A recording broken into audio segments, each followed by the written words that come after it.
The constable held the paper low, like something that might stain his coat.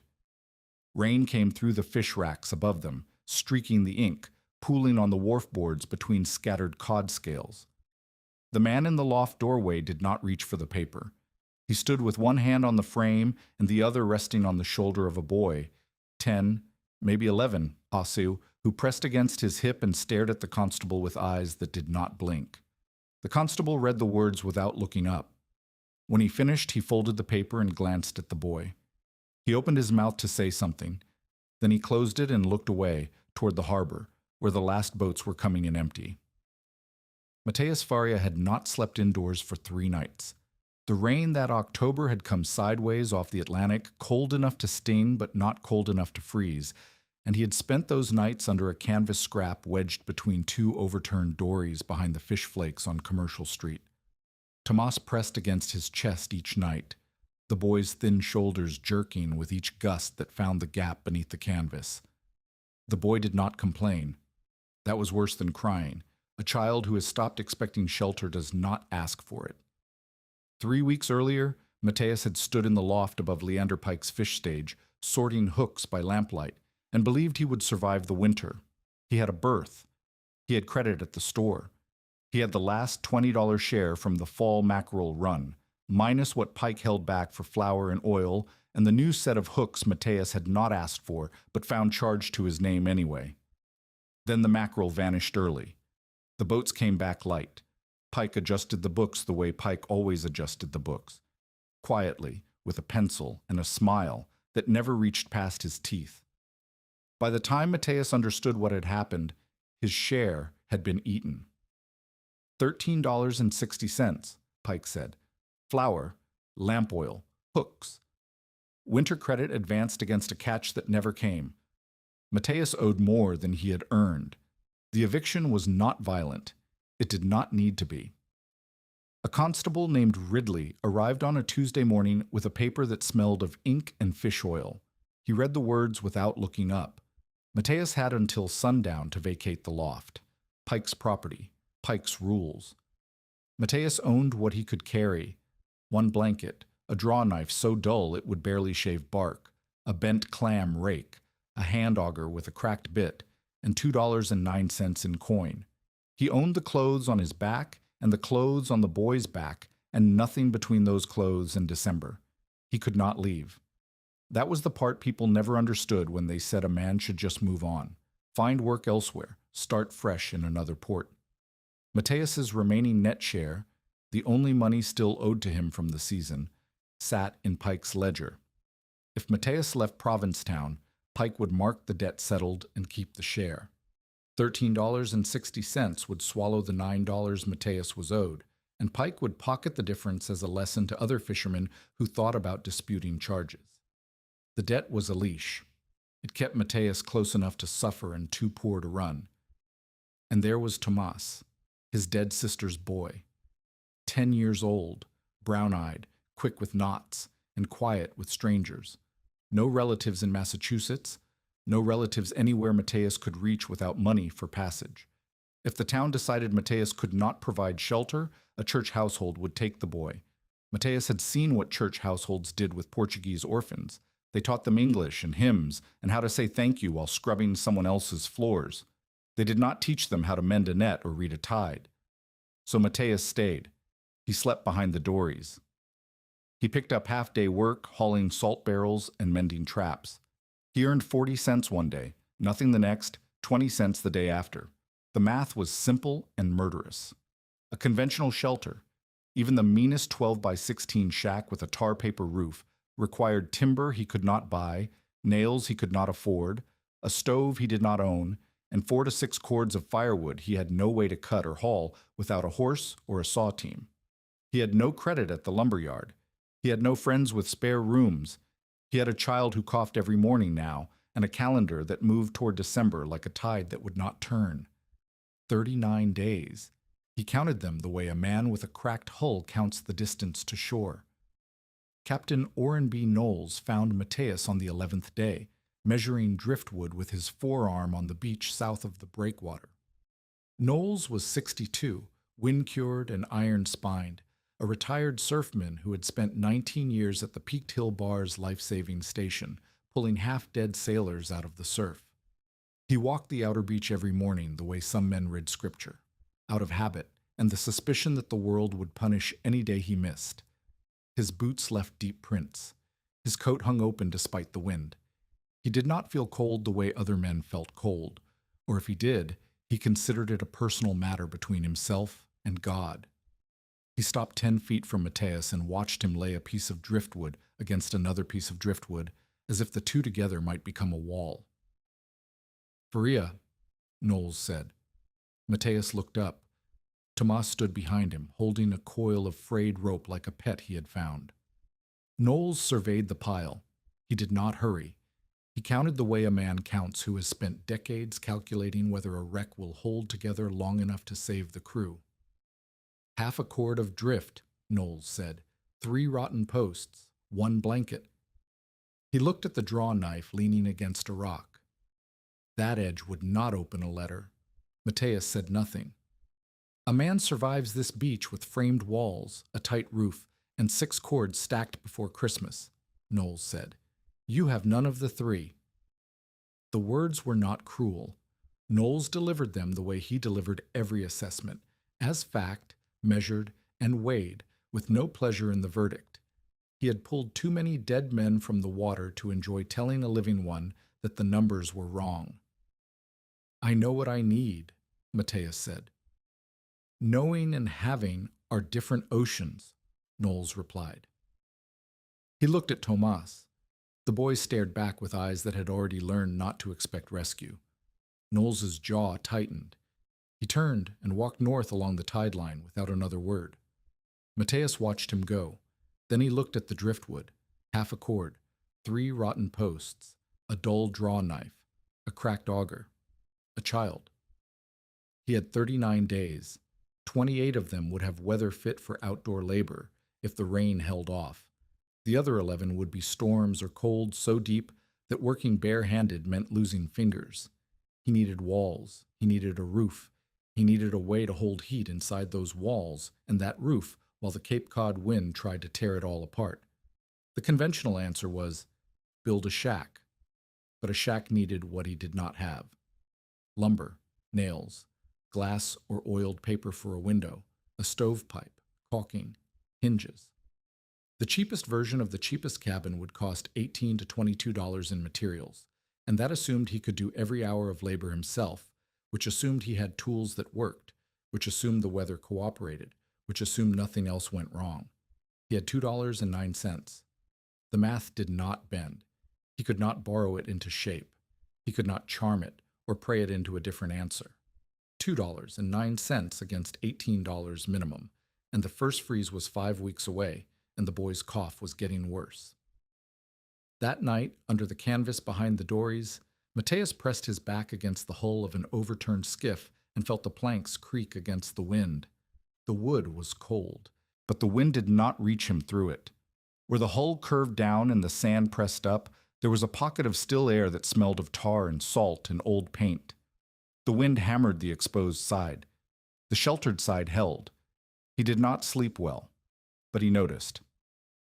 The whaleboat appeared 3 days later. A hard northeast blow had scoured the dune face south of Herring Cove, and when Matthias walked the beach at first light looking for salvage, he found ribs, not fish bones, boat ribs. 2 curved oak frames jutting from the sand like the fingers of a buried hand, black with tar and old age. He dropped to his knees and dug. Sand came away in wet handfuls. More ribs, a keel line, lap-strake planking, overlapping cedar boards, each one fastened to the frame beneath, each one swollen tight against its neighbor the way a good hull does when the wood has been properly steamed and the fastenings have not yet given up. It took him 2 hours to expose the stern.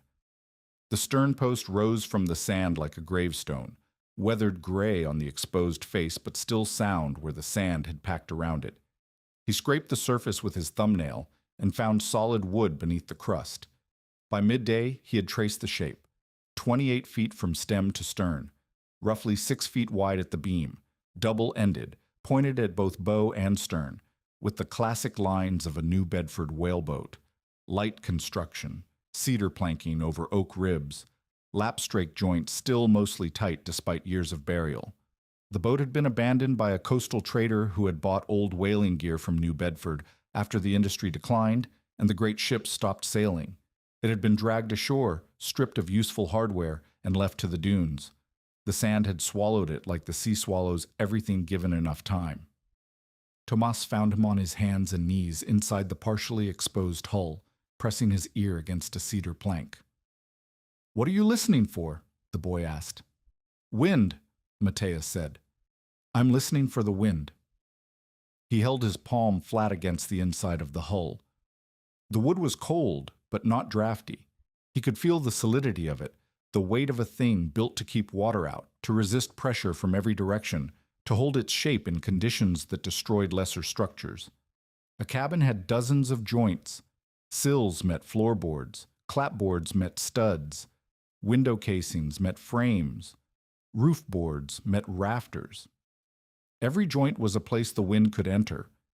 Every seam was a negotiation between wood and weather always won eventually. A whaleboat was different. It was one curved shell. Every plank had been steamed and bent and fastened to resist the force of the open ocean. Every seam had been caulked and tarred to keep water out at depths and pressures that would burst a cabin wall apart.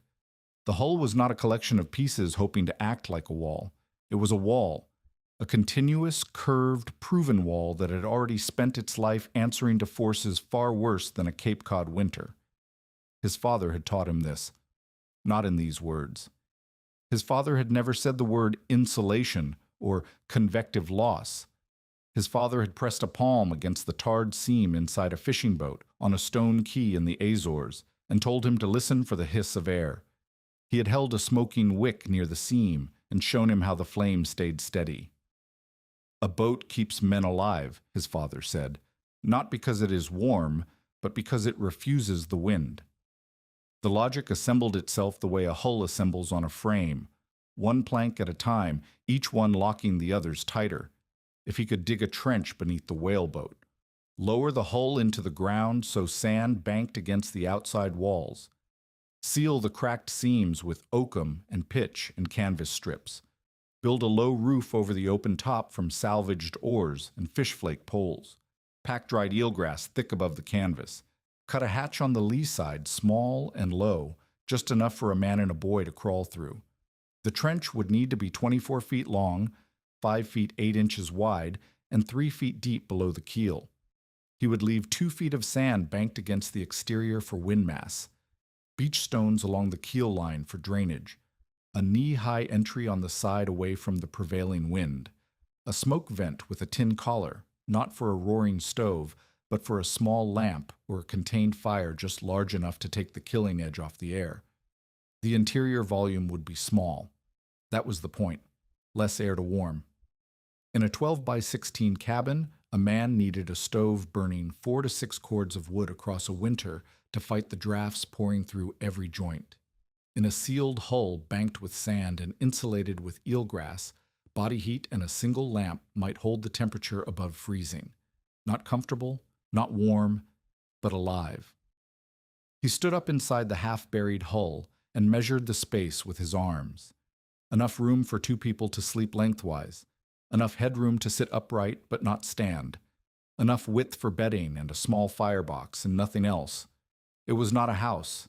It was a survival chamber, a place where the wind could not find them and the cold could not steal heat faster than their bodies made it. Tomas looked at him from the edge of the trench. "Are we going to live in a boat?" "We are going to live," Matthias said. Amos Nickerson found the idea offensive. He was 41, a dory fisherman who worked the inshore banks and kept a tight house, with a tighter opinion about how things should be done. He had survived 30 Cape winters by the conventional method: framed walls, a shingled roof, a cast-iron stove, and enough cordwood to last until April. The system worked. It had always worked. A man who deviated from it was not innovative. He was a fool. Amos came to the dune on the 4th day of digging. He stood at the edge of the trench with his arms crossed and watched Mateus haul wet sand in a bucket made from half a barrel. "Boats belong in water," Amos said. Mateus kept digging. "Put a stove in that hole, and you will smoke yourself dead by Christmas," Amos continued. "Leave out the stove, and you will freeze clean. Either way, the boy pays for your mistake." Mateus set the bucket down. His palms were raw. Sand had worked into the cracks in his skin, and every grip felt like holding broken glass. "I'm not putting a stove in it," he said. Amos stared. No stove. A lamp, a small firebox, enough to cut the cold, not to heat a room.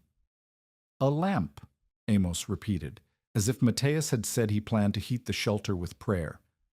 "A lamp in a cedar box buried in sand.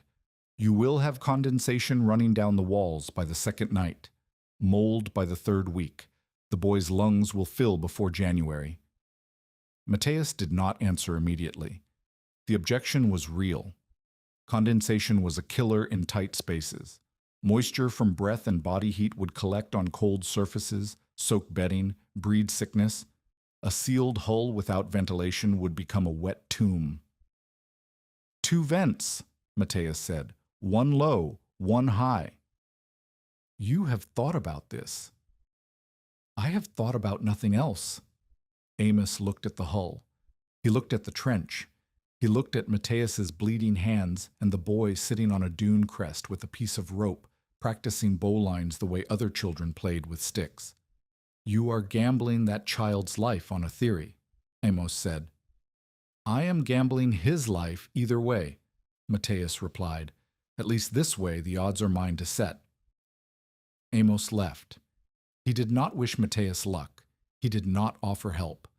But he turned twice to look back, and the second time his expression had shifted from contempt to something closer to calculation. As if the math, despite being wrong by every standard Amos knew, was at least being done with precision. 1. Leander Pike arrived 3 days later, and he did not come to calculate. Pike was 52, the largest fish buyer on the outer beach, and he operated with the smooth confidence of a man who understood that money was not wealth. Money was leverage. He owned the fish stage. He owned the store credit that kept fishermen tied to his prices through the winter. He owned 3 small lots along the dune road, and he had been eyeing the patch of sand where the whaleboat sat half buried. Not because the land was worth anything, but because anything Mateus touched might become worth something, and Pike believed on principle that he should own anything worth something within a mile of his store. He also wanted Mateus gone. A fisherman who owed $13.60 and refused to leave was an irritation.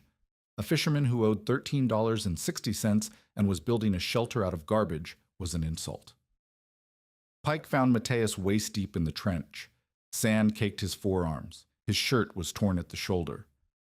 Tomas was dragging a piece of canvas across the beach toward the site, the fabric catching the wind like a sail. "Faria," Pike said. He smiled. The smile was a tool, the same as the ledger. "Still digging?" Mateus did not stop. "I have been thinking about your situation," Pike continued. "That hull is old New Bedford cedar. Not worth much, but I could give you $1 for the scrap. You could buy a night at the boarding house, get the boy a hot meal, and work out the rest of the debt over the spring season." "The hull is not for sale," Pike leaned forward. "You could have chopped that cedar for a week of fire." "A week of fire leaves ashes," Mateus said. "A wall remains." Pike's smile thinned. He looked at the trench, the exposed ribs, the buckets of sand, the pathetic pile of salvage, oars, fish flake poles, canvas scraps, rope ends. He looked at it the way a man looks at a child's fort built from chair cushions. "Suit yourself," Pike said. He turned to Tomas, who had stopped dragging the canvas and stood watching with the still attention of a boy who has learned to read the weather in men's faces. "Remember where the shovel is," Pike told him. "Someone will need to dig you out." He walked away, but not before Mateus saw him look north toward the constable's house, and not before Mateus understood what that look meant. Pike was not just waiting for the shelter to fail, he was preparing to make it fail. If Mateus could not provide adequate shelter for a child, the town could intervene. The boy could be placed with a church household. and Matthias, without the boy and without a shelter, would have no reason to stay, and Pike's ledger would balance itself. The stakes had doubled. It was no longer just cold that threatened them. It was the quiet machinery of a man who understood that poverty was not a condition. It was a tool, and he knew how to use it better than Matthias knew how to use a draw knife. Matthias went back to digging. The sand was heavy with salt water. His back burned, his right knee, the one that stiffened in cold weather, the one that had been wrong since a boom caught him across the thigh 4 years ago, sent fire up his leg with every shovelful. 25 days until December. The trench was half dug. 3 split seams in the hull needed patching. He had no pitch. He had no oakum. He had no stovepipe, no tin for a collar, and the eelgrass he needed for insulation was still lying in wet, ropey piles along the tide line, too damp to use. He kept digging. By the end of the second week, the work had carved Matthias into a different shape. His hands had split, scabbed, split again, and finally hardened into something between skin and bark. His shoulders ached from the constant lifting. He ate when Tomas brought him bread or dried fish from the charity box at the Portuguese church, and some days Tomas did not bring anything because there was nothing to bring. The trench was taking form. 24 feet of it stretched along the dune, 5 feet 8 inches wide, cut 3 feet below the surface where the sand turned dark and heavy with moisture. Matthias had laid beach stones along the keel line, round, flat stones the size of his fist, fitted tight as cobbles to keep the hull off the wet bottom and let water drain away instead of pooling. The problem was the hull itself. He had exposed most of it now, and the news was mixed. The cedar planking was sound along 12 of the 14 strakes on each side. The salt and sand had preserved the wood better than air would have, and the natural oils in the cedar had resisted rot where oak or pine would have crumbled. But 3 seams had opened, 2 on the port side near the turn of the bilge, where the curve was sharpest and the fastenings had worked loose over years of sand pressure. 1 on the starboard quarter where something a rock, a buried timber, the grinding of tides, had cracked a plank along the grain. These were not small gaps. They were fingers of daylight, visible from inside the hull when Matthias crawled beneath and looked up. Fingers of daylight meant fingers of wind, and fingers of wind in a January gale meant the difference between a shelter and a coffin. He needed oakum. He needed pitch. He needed canvas for backing and a way to heat the pitch without scorching it. He had none of these things and 16 cents left after buying a half-pound of nails from a chandler who was not Pike. The first real setback came on day 11. He had been trying to lower the stern section deeper into the trench by excavating beneath the keel. The sand shifted. A rib cracked. Not one of the main structural ribs, but a lighter frame piece near the stern post. The sound was like a knuckle popping, sharp and final. Matthias sat in the trench and stared at the broken rib and felt the cold mathematics of his situation recalculate themselves. 1 cracked rib changed the load path. The hull would sag differently now. If he lowered it further without bracing, another rib would go, and then another, and the shell that was supposed to save them would collapse under its own weight like a chest with broken bones. He did not have bracing lumber. He did not have a saw to cut it. He did not have money to buy it. Tomas sat on the dune crest and watched. The boy had stopped asking questions 3 days ago. He helped when told, carried what he could, and sat quietly when there was nothing to carry. His cough had settled into a rhythm. 3 barks in the morning, a longer spell at night, silence in between. The silence was not health. It was the body conserving what it had. The wind picked up that afternoon. Sand blew across the trench in sheets. Matthias covered the cracked rib with his blanket to keep grit out of the split, and then he had no blanket, and the boy had no blanket, and the temperature was dropping, and December was 25 days away. He knelt in the trench with his ruined hands and his stiff knee and his empty pockets, and asked himself the question that Captain Knowles had answered for him 2 weeks earlier. Could anyone survive this? The answer, by every measure Matthias could count, was no. He could not build fast enough. He could not seal the hull without materials he could not buy. He could not keep the boy warm with a shelter that leaked wind through 3 open seams and a cracked rib. He was losing. But the hull was still there. The cedar was still sound along most of its length. The shape was still right, one curved shell, double-ended, built to refuse the ocean. The sand around it was still deep enough to bank. The eelgrass was still piling on the tide line, free for the gathering. The question was not whether the idea could work. The question was whether the idea could work with what he had left. And the answer to that question depended on something Matthias did not yet know he was about to find. Because somewhere in the lanes behind the chandlery on the harbor side, a man with one bad eye and hands that still remembered the shape of every whaleboat ever built in New Bedford was about to hear that a fool had found one of Beetle's old cedar coffins. And that man was going to walk to the dune expecting nonsense. He was not going to find nonsense. Tell us in the comments, have you ever been laughed at by someone who did not understand what you were building? Alden P. Roundsville had not touched a whaleboat in 11 years. His hands remembered anyway. He was 68. His left eye had gone milky from a pitch splash in the New Bedford yards when he was 53, and the right eye was starting to follow, the world narrowing like a harbor mouth at dusk. He lived in a rented room behind Crowell's chandlery on the harbor side, and he paid his rent by mending small things, oarlocks, thole pins, gaff jaws, tasks his hands could do without consulting his eyes. He ate salt cod and brown bread and drank tea so strong it left a film on the cup. He did not go to the beach anymore. The beach reminded him of boats, and boats reminded him of the years when his hands had done work that mattered. Pike changed that. Pike told the joke at the store on a Wednesday afternoon, something about a Portuguese fool who had found one of Beetle's old cedar coffins and was trying to sleep in it. The men laughed. Alden did not laugh. He set down his tea and asked which beach. He walked to the dune the next morning expecting to find what Pike described, a desperate man doing something stupid with a rotted hull. Instead, he found Matthias inside the partially exposed boat, running a candle flame along a lap joint and watching where the flame bent. Alden stopped at the edge of the trench. His one good eye tracked the flame. The flame moved steadily along a sealed seam, then flickered at a gap, then steadied again. Matthias marked the gap with a scratch from his draw knife and moved to the next joint. He was not guessing. He was reading the hull. "Where did you learn to test seams?" Alden asked. Matthias looked up.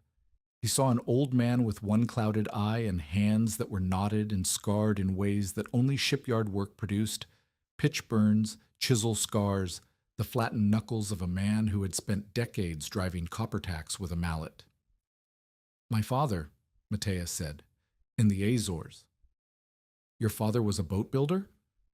"A fisherman, but he understood what kept a boat together."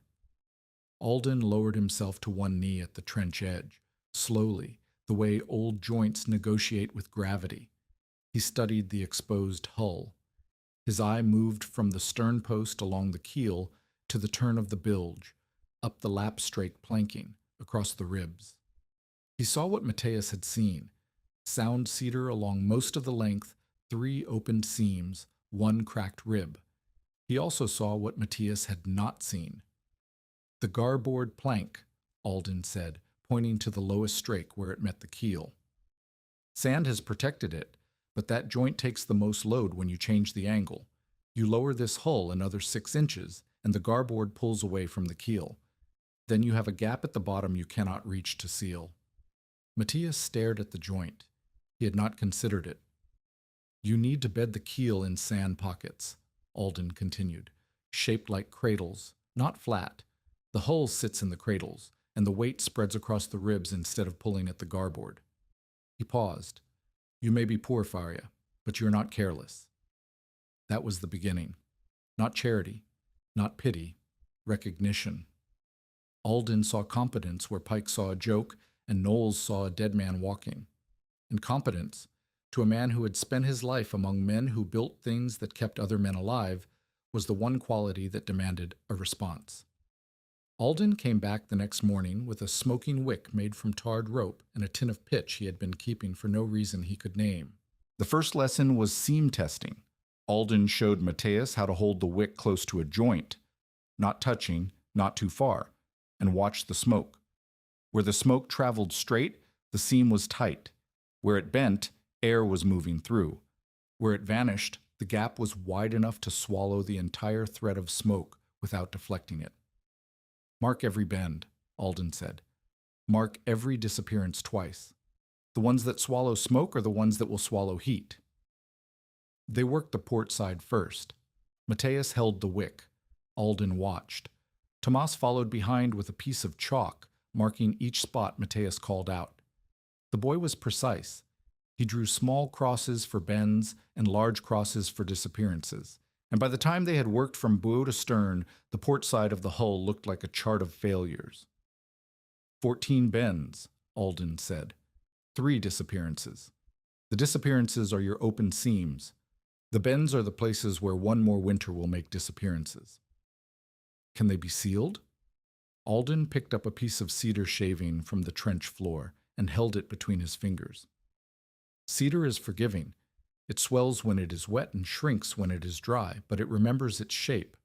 If you warm the pitch slowly, Faria, not over a hot fire like a man cooking supper, and press oakum into the opened seams before you lay the canvas, the cedar will grip the oakum as the temperature changes. The patch becomes part of the plank. I have no oakum. You have old rope. Old rope is oakum that has not been picked apart yet. The second lesson was pitch work. Alden taught Matthias to heat the pitch in a sand-filled kettle, sand surrounding the pitch pot, not fire directly beneath it. The sand absorbed heat and released it slowly, keeping the pitch at a working temperature without scorching it. Scorched pitch became brittle. Brittle pitch cracked in cold weather. Cracked pitch let wind through. The chain of failure began with impatience. Matthias watched the pitch soften. The smell filled the trench. Tar and resin and something older, something that smelled like every boat Alden had ever built and every winter those boats had survived.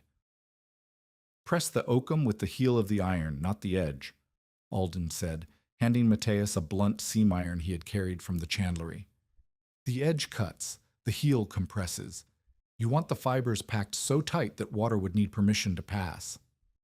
They sealed the first seam that afternoon. It took 3 hours.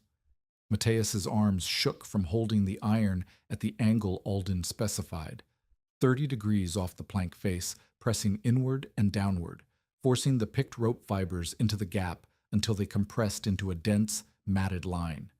Then the pitch, brushed hot over the oakum, filling every gap the fibers did not reach. Then a strip of canvas laid over the pitch while it was still tacky, pressed flat with the iron's face. Alden tested the seal with the smoking wick. The smoke traveled straight. 1, Alden said. 13 bends and 2 disappearances remaining. The third lesson came on day 19, and it was the one that would save their lives. Ventilation. Alden was not gentle about it. He sat Matthias down on a piece of driftwood and spoke the way a man speaks when he has seen the thing he is warning about. A tight shelter without air exchange is a grave, he said. I have seen men die in sealed forecastles, not from cold, from their own breath. The air goes bad slowly. You do not feel it happening. You feel warm. You feel sleepy.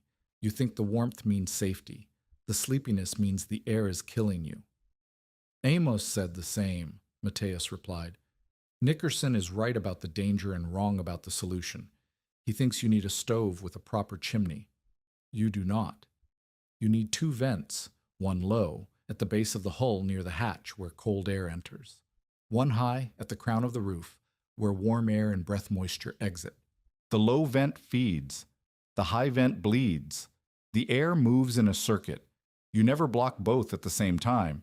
If the high vent clogs, snow, ice, debris, you open the hatch immediately, even if the wind comes in, even if the cold comes in, because cold will make you miserable and bad air will make you dead.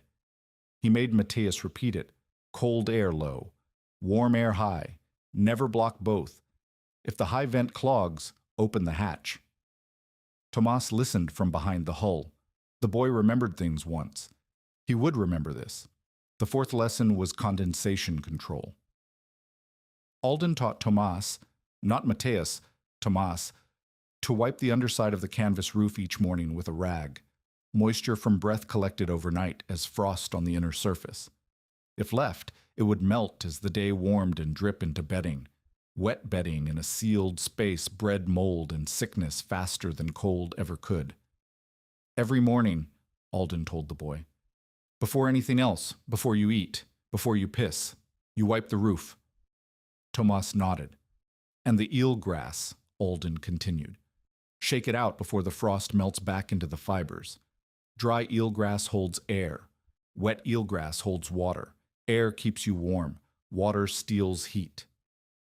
These were not abstract principles. They were the difference between living through a week and dying in a night. Alden delivered them without sentiment, without reassurance, without any promise that following the rules would guarantee survival. He delivered them the way he had once delivered lifeboat instructions to men about to row into a nor'easter. Clearly, once, with the understanding that forgetting could not be corrected. The work continued. The calendar did not wait. Day 21. Matthias lashed the roof poles, 3 salvaged oars and 2 fish flake poles across the open top of the hull. The poles rested on the gunwales and bridged the gap like rafters. Over them, he stretched canvas. Over the canvas, he began packing eelgrass. But the eelgrass was still wet from the tide line. He spread it on the dune face to dry, and a rain squall soaked it again before nightfall. Day 23. The second seam sealed. Alden's hands were too stiff to hold the iron, so he guided Matthias by voice alone, correcting the angle from 6 inches away with his one good eye. The pitch ran too hot on the third attempt and blistered the canvas backing. They scraped it off and started over. Day 25. Pike refused to sell nails on credit. Matthias needed fasteners for the hatch frame. He walked to 3 other stores and found the same answer. Pike's word traveled faster than a man on foot. No one would extend credit to a debtor Pike had marked. Day 26. The hatch fitted. Matthias built it from driftwood planks and a piece of ship's door he had salvaged from the tide rack. It sat in the hull's lee side like a plug, tight enough to block wind, but loose enough to shove open from inside. It leaked along the top edge. Matthias sealed it with eelgrass pressed into the gap and a strip of canvas tacked over the joint. It still leaked, but less.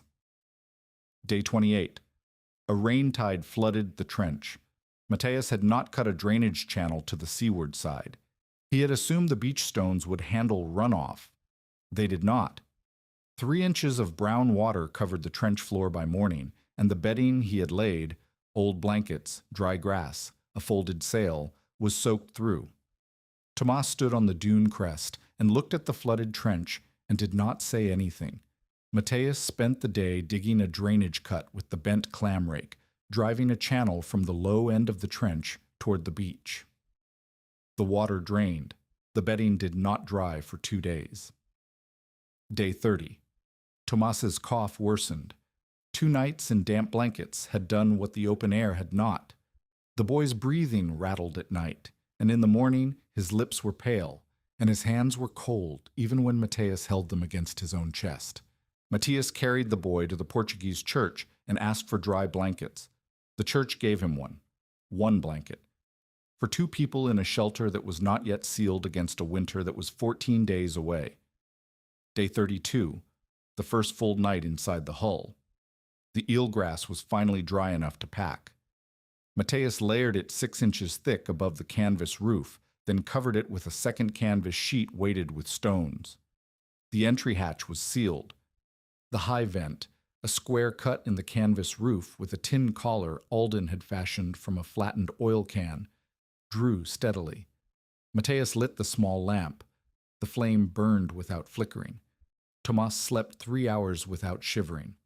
It was the first unbroken sleep the boy had managed in 3 weeks. Matthias sat awake beside him and listened to the wind hit the hull and pass over it the way water passes over a stone, divided, redirected, unable to grip.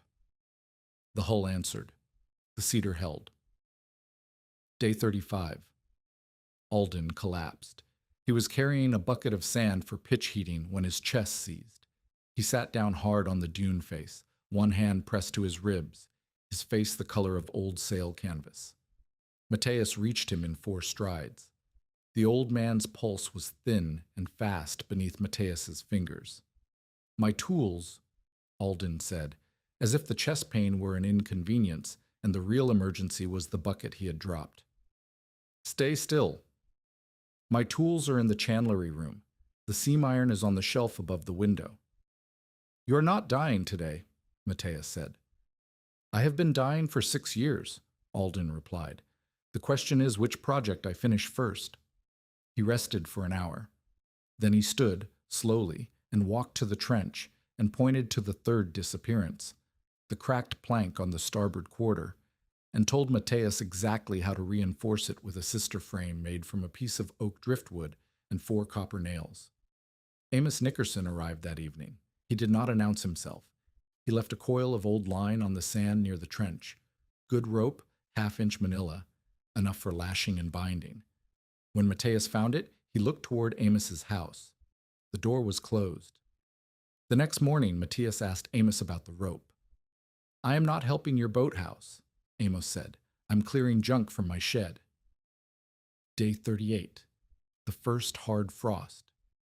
The canvas stiffened overnight.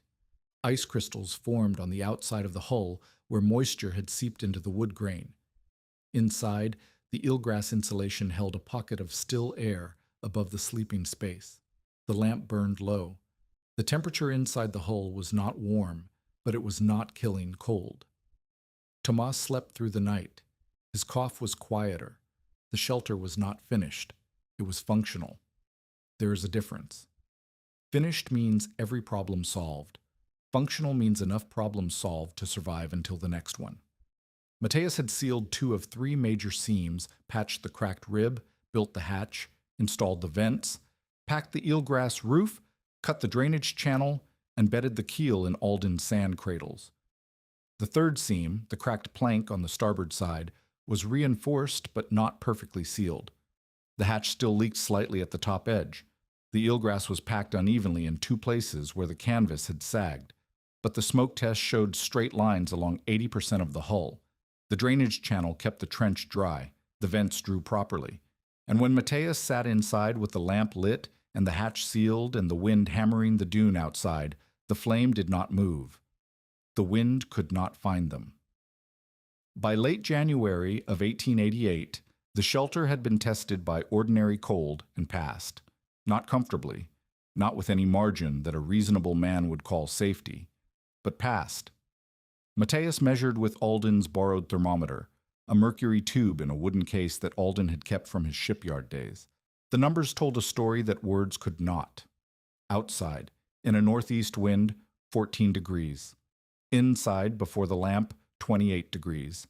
Inside, after 1 hour with the lamp lit and 2 bodies present, 36 degrees. Under the eelgrass roof, frost formed on the inner canvas surface but did not drip until morning, when Thomas wiped it with the rag exactly as Alden had taught him. On the windward side, the smoking wick showed no deflection at the repaired seams. These were not laboratory measurements. They were the crude arithmetic of a man with a borrowed thermometer and a boy with a rag, living inside a buried whaleboat on a sand dune in Massachusetts. But they proved what Matthias had gambled everything on: a sealed hull with low volume, banked sand, eelgrass insulation, and controlled ventilation could hold survivable temperature with almost no fuel. Tomas's cough eased. The boy was eating better. He had color in his face again, and he had started talking more, asking questions about the hull, about the eelgrass, about why the smoke traveled straight in some places and bent in others. He was learning the way Matthias had learned from his father, by watching, by being present, by absorbing the logic of materials and forces without being told it was a lesson. The skeptics were not convinced. Knowles stopped by in early February and examined the shelter with the thoroughness of a man who had once inspected life-saving stations for the federal government. He pressed the hull planking. He checked the vent draw. He looked at Matthias's thermometer readings and said nothing for a long time. "It holds an ordinary cold," Knowles finally said. "But this is not ordinary country. A true nor'easter throws wind at this coast that would tear canvas off a stone barn. Your eelgrass roof is held by weight and rope.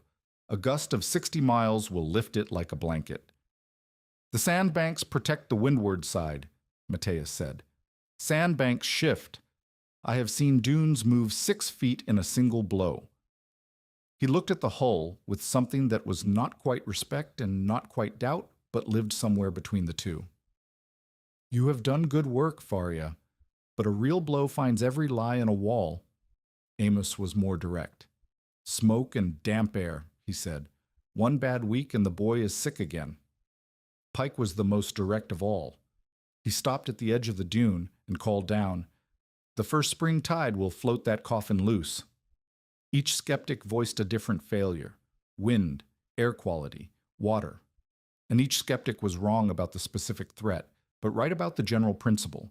The shelter had not been tested by anything close to its design limit. A cold snap was not a blizzard. A northeast wind was not a hurricane. January was not March.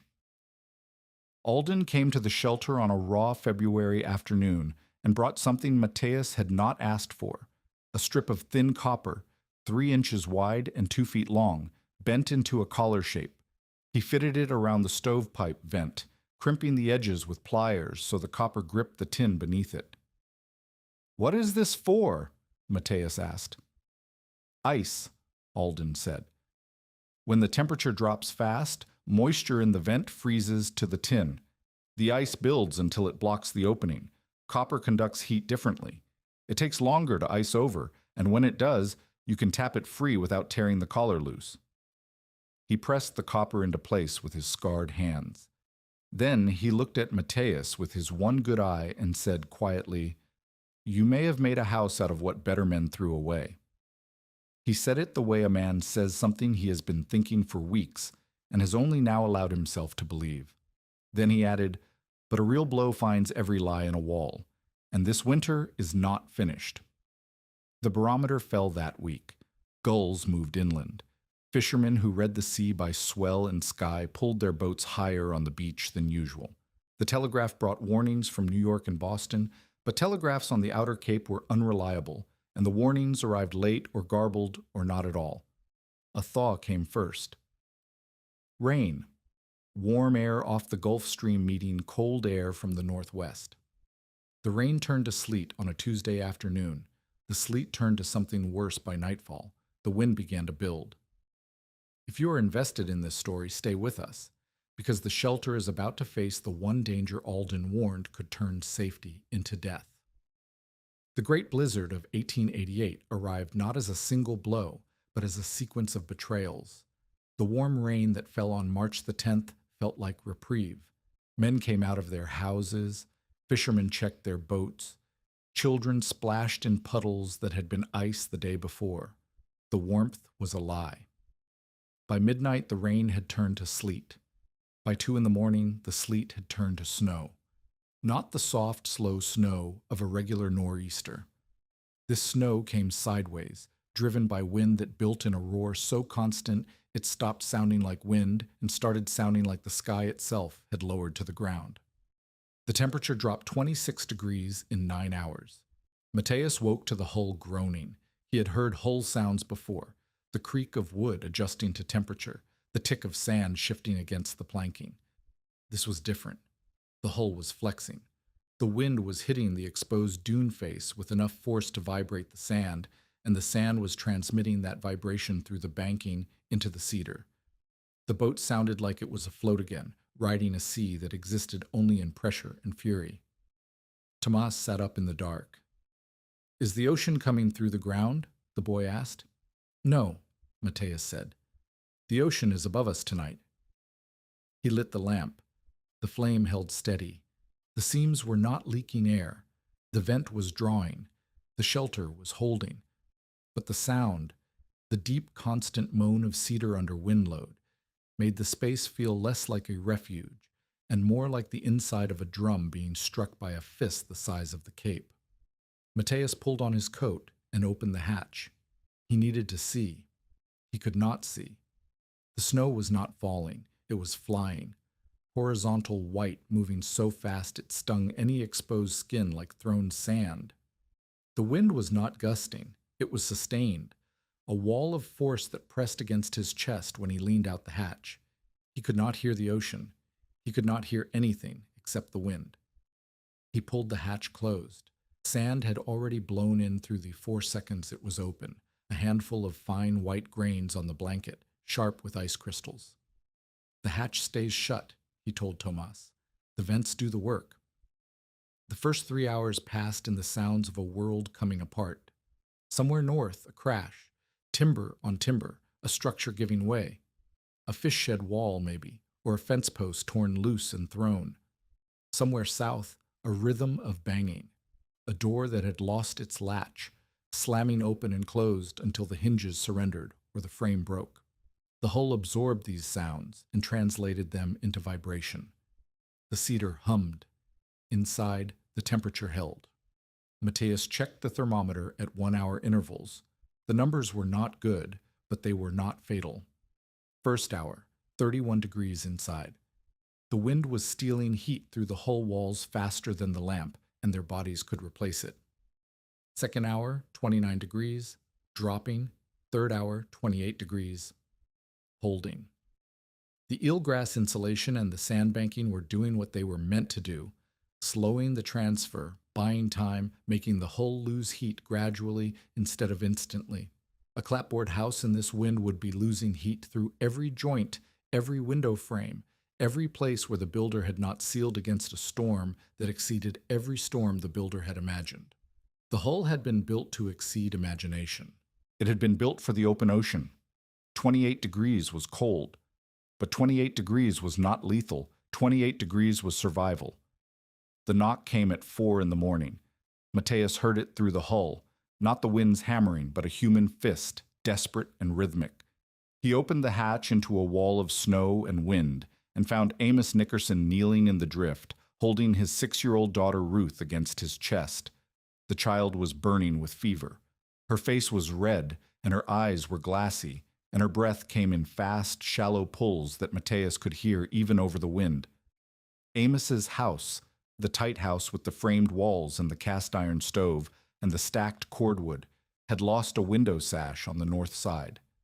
The wind had blown through the gap so hard that the stove could not keep pace. The temperature inside had dropped below freezing. Amos had wrapped Ruth in every blanket he owned and carried her through the storm to the one shelter on the beach that he had spent 2 months mocking. "Please," Amos said. Matthias pulled them inside. 4 bodies in a space built for 2. The hull shrank around them. Ruth lay between Matthias and Amos, her fever heat radiating into the cold air like a small furnace running on the wrong fuel. Tomas pressed against the hull wall and pulled his coat tighter. The lamp flickered once as the hatch closed. The temperature rose 2 degrees in 20 minutes. 4 bodies generated more heat than 2. The hull held it. The air grew thick with breath and wool and the sour smell of fever sweat. Matthias checked the high vent. It was drawing. The low vent was open a finger's width at the hatch seal. The air circuit was working. Then it stopped working. At 6 in the morning, the lamp guttered. The flame shrank to a blue nub, then flared, then shrank again. Matthias felt the change before he understood it. A heaviness in his head, a thickness behind his eyes. The air had gone wrong. He checked the high vent. Nothing. No draw. No movement. The vent was blocked. Snow. Driven snow had packed into the copper collar and frozen there, sealing the opening as completely as a cork in a bottle. The warm, moist air inside the hull had nowhere to go. Carbon from the lamp and carbon dioxide from 4 pairs of lungs were building in a space the size of a coffin. Alden's voice came back to him as clearly as if the old man were kneeling beside him. "If the high vent clogs, you open the hatch immediately, even if the wind comes in, even if the cold comes in. Because cold will make you miserable, and bad air will make you dead." Matthias grabbed the line from the hull's old painter, the rope Amos had left by the trench weeks ago, the rope that was clearing junk from a shed and nothing more. He tied one end around his waist and the other to the keel brace inside the hull. "Do not let go of this line," he told Tomas. "If I pull twice, pull me back." He shoved the hatch open and crawled into the blizzard. The world outside was not the world he had entered 3 hours ago. It was white. Not white like snow on a field. White like the inside of a cloud, without horizon, without ground, without any reference point except the rope at his waist and the wind trying to take him off his knees. He could not see the vent. He could not see the roof. He could see his own hand if he held it 6 inches from his face. He climbed the hull by feel. His fingers found the canvas, then the eelgrass, then the edge of the vent collar. Ice, a solid plug of compacted snow and ice, packed into the collar by wind pressure so fierce it had compressed the snow into something closer to stone. He hit it with the bent clam rake. The first blow glanced off. The second cracked the surface. The third broke through. Air rushed upward through the vent with a sound like a gasp. The hull exhaling, the bad air venting, the circuit restored. Matthias crouched on the roof of the buried hull in the full force of the blizzard and felt the wind try to peel him off the dune. The rope held. His fingers were numb. His face was raw. He slid back down, found the hatch by the rope, and pulled himself inside. The lamp flames steadied within minutes. The air cleared. Ruth's breathing, which had grown shallow and rapid in the bad air, settled back into the rhythm of fever, sick but not suffocating. Tomas had not let go of the rope. The boy's knuckles were white around the manila fiber. "Twice every hour," Matthias said. "If the flame shrinks, I go up. If it shrinks fast, I go up faster." He checked the vent 4 more times before dawn. Twice the snow had begun packing again. Twice he cleared it. The third and fourth times, the copper collar, Alden's copper collar, the one addition Matthias had not asked for and Alden had brought anyway, was holding. The copper's different thermal behavior slowed the ice buildup just enough to keep the vent functional between checks. The storm raged through the 11th, the 12th, the 13th. Outside, the cape was vanishing. Drifts buried fences and stone walls. A fish shed on the harbor side collapsed under wind load. The widow Pettingill's cow froze to death in a lean-to that had stood through 12 winters but could not stand through this one. The telegraph lines came down. Roads became canyons of snow. A hired man from Pike's fish store, a young man from Truro named Ezra Holt, crawled into a bait shed when the wind caught him between buildings. The shed's door blew open. The drift filled the entrance. They found him alive but frostbitten on both feet, curled around a barrel of salt herring 18 hours after the storm peaked. Captain Knowles tried to reach an elderly couple in a cottage south of the breakwater. He made it 200 yards before a drift took him waist deep, then chest deep. The snow was not powder. It was packed by wind into a substance halfway between sand and concrete. He could not climb out. He could not go forward. The cold began to shut his body down with the mechanical efficiency of a tide coming in. Matthias heard the station bell. The life-saving station kept a bell for emergencies, and someone, a surfman, a volunteer, a man who understood that the bell meant a life was running out, was ringing it into the wind. The sound came through the hull in fragments, torn by gusts, but recognizable. Matthias tied the painter line to the keel brace, looped the free end around his waist, and told Tomas and Amos to hold the tail. Then he opened the hatch for the 5th time and crawled into the white. He followed the bell. The sound came from the northeast, but the wind distorted it, throwing echoes off drifts and buildings so that the bell seemed to move. He crawled with the rope paying out behind him. The snow hit his face like gravel. He could not feel his hands. He could not feel his knee, the bad knee, the one that had not stopped hurting since October, had gone silent for the first time in months, and the silence was worse than the pain because silence meant the cold had reached deep enough to shut down the nerves. He found Knowles by feel. His hand closed on a shoulder, then a coat, then the rigid posture of a man who had stopped moving. Knowles was not dead. His eyes were open. His breath came in shallow pulls, but he had stopped fighting the drift. Matthias hooked an arm under the captain's chest and pulled. The snow resisted. It held Knowles like a mold holds a casting, tight, shaped, unwilling to release. Matthias pulled harder. Something tore, his coat, his shoulder, a sound that came from inside his body and did not belong to fabric. Knowles moved. An inch. 2 inches. Matthias braced his bad knee against a buried fence post and pulled again. Knowles came free like a tooth from a jaw. Matthias dragged him back along the rope. The line led to the hull. The hull led to the hatch. The hatch led to the space where a lamp was burning and 4 people were breathing air that a copper vent and a clam rake and a boy's steady hands kept moving. 5 bodies now. The hull had been built for a crew of 6 men rowing through open ocean. It held 5 people through a storm that was burying the coast under 50 inches of snow. Ruth's fever broke near dawn on the 13th. She opened her eyes and asked for water. Amos held her and did not look at Matthias because looking at Matthias meant acknowledging where he was and how he had gotten there and what that meant about every word he had spoken since October. Inside the boat, the temperature never rose above 38 degrees. It never needed to. 38 degrees was not warm. 38 degrees was the difference between a body that functions and a body that shuts down. The lamp used less than half the oil Amos had estimated for a single night. The bedding at the hull walls stayed dry. The entry hatch drifted over with snow, but did not blow open. The eelgrass roof sagged under the weight of accumulation, but did not tear. The cedar held. 4 people survived 40 hours in a space the town had called a coffin. A 5th was dragged from a drift and carried inside by the man who had built it. Outside, a hired man lost his feet. A widow lost her cow.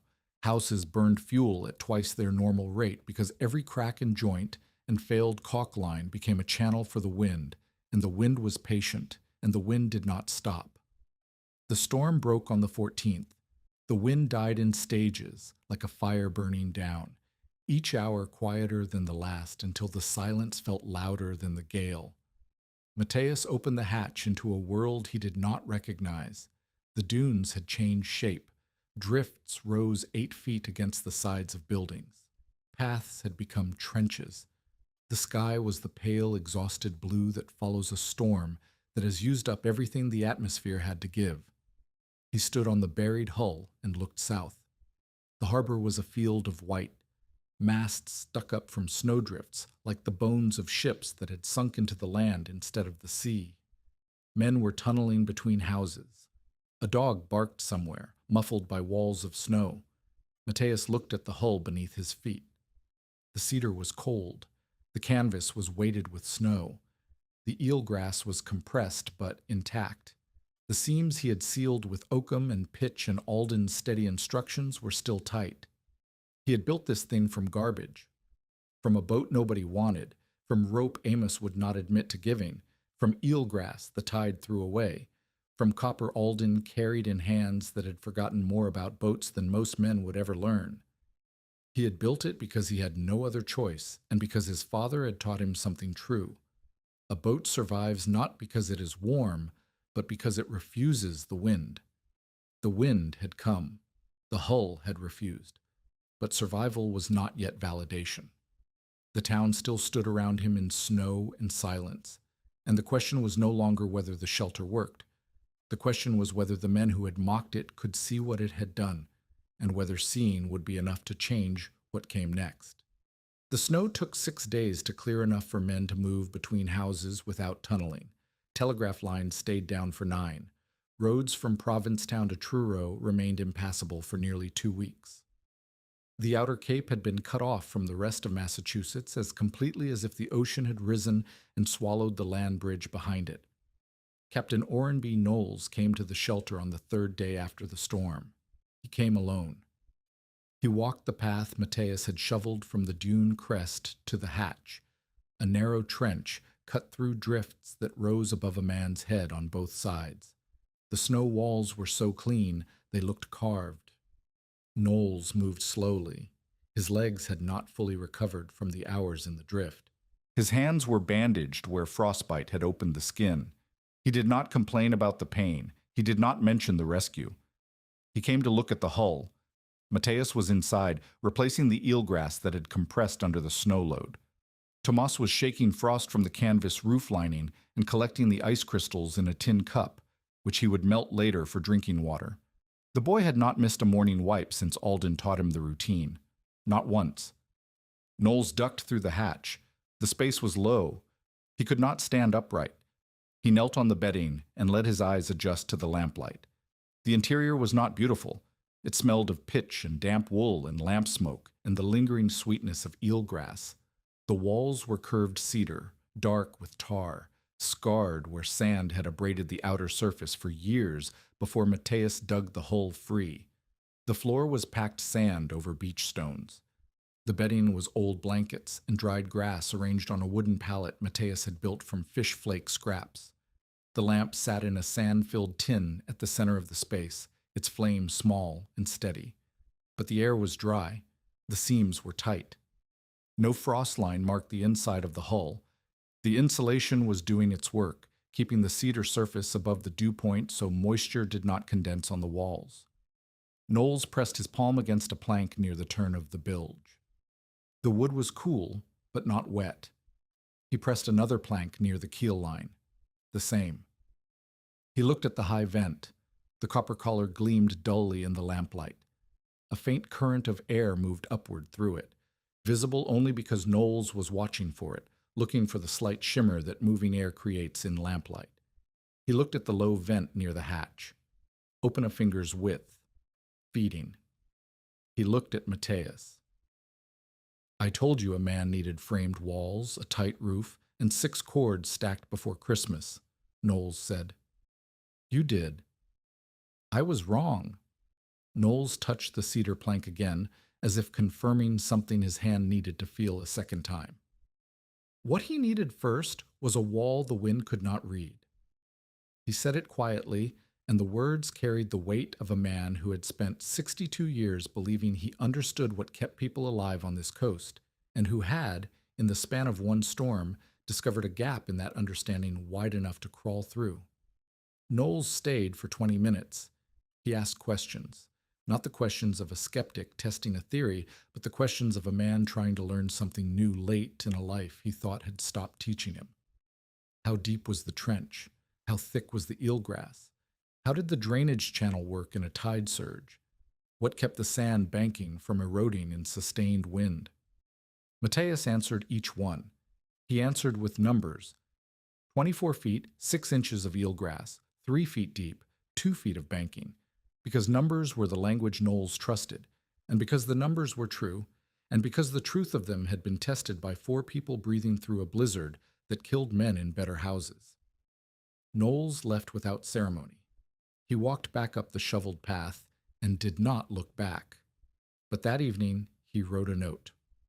Matthias did not see it for weeks. The note was addressed to the keeper of the Peaked Hill Bar's life-saving station, and it described in careful detail the construction of an emergency dune shelter using a decommissioned boat hull, sand banking, eelgrass insulation, and controlled ventilation. The note ended with a single recommendation.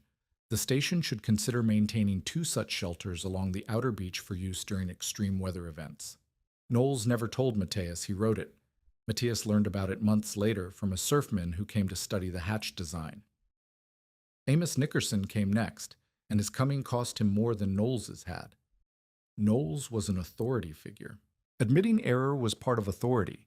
A man who had commanded rescue operations understood that correcting a wrong assessment was not weakness, but professional obligation. Amos was a peer, a neighbor, a man who had stood at the edge of the trench and said to Matthias's face that the shelter would smoke him dead or freeze him clean. A man whose daughter had been carried through a blizzard to that same shelter because Amos's own house, the house he had built the right way, the proper way, the way every man on this coast built, had failed. Amos came on the 5th day after the storm. He did not bring Ruth. He came alone, in the early morning, when the beach was empty and no one would see him walk down the shoveled path and duck through the hatch of a boat he had called a coffin. He looked at everything. He touched the seams the way a fisherman touches rope, testing, gauging, feeling for the quality beneath the surface. He looked at the low vent and the high vent. He looked at the drainage stones. He pressed his hand against the eelgrass packed above the canvas and felt the dry resilience of it. "Show me the vents again," he said. Matthias showed him. The low vent, cut at the base of the hatch where cold air entered. The high vent at the crown of the roof where warm air exited. The circuit. How do you know when the air's going bad? Amos asked. The lamp, Matthias said. When the flame shrinks, the air is changing. When it turns blue, you are already late. Amos nodded. He stood in the low space for a long time, not speaking, and Matthias did not fill the silence because some things a man needs to arrive at on his own. My house lost one window sash, Amos finally said. One. And the stove could not keep the room above freezing. I burned a quarter cord in 18 hours trying to fight a draft I could not stop. He looked at the cedar walls curving around him. You burned a lamp. And body heat, Matthias said. The space is small. That is the point. I spent 2 months telling you this was wrong. You spent 2 months telling me what could go wrong. That was useful. The vents are better because of what you said about smoke and damp air. Amos looked at him sharply, checking for mockery. He found none. Matthias was not a man who kept score. He had been too poor for too long to waste energy on pride. Amos left. 2 days later, he asked Matthias to look at his fish shed. The visitors came in ones and twos after that, and each one brought a different need. The widow Pettingill, who had lost her cow to the cold, asked how to bank sand around her foundation. Her house was old, and the sills were rotted, and the wind came through the cellar gap like water through a sieve. Matthias walked to her house and spent an afternoon showing her how to pile sand and gravel against the foundation wall, how to pack eelgrass into the gap between sill and stone, and how to check for drafts with a candle flame the way Alden had taught him to check hull seams. A fisherman named Cordero, who worked the Truro boats, asked how to seal a dory shed where he stored nets and gear. The shed leaked at every joint. Matthias showed him the oakum and pitch method, adjusted for a flat wall instead of a curved hull. Pick the rope, warm the pitch slowly, press the fibers into the gap, cover with canvas, and test with smoke. Amos brought his fish shed. The building was tight by Cape standards, which meant it leaked in 5 places. Matthias found each leak with a smoking wick and marked them the way Alden had marked the hull. Small crosses for bends, large crosses for disappearances. Amos fixed the bends himself. He asked Matthias to fix the disappearances. A church deacon named Thatcher asked whether stranded families could use old boats near the back shore. There were 4 decommissioned hulls within walking distance, 2 dories, a catboat with a caved deck, and another whaleboat smaller than Matthias's. Matthias told him which ones had sound enough planking to serve and which ones were too far gone. Each conversation followed the same pattern.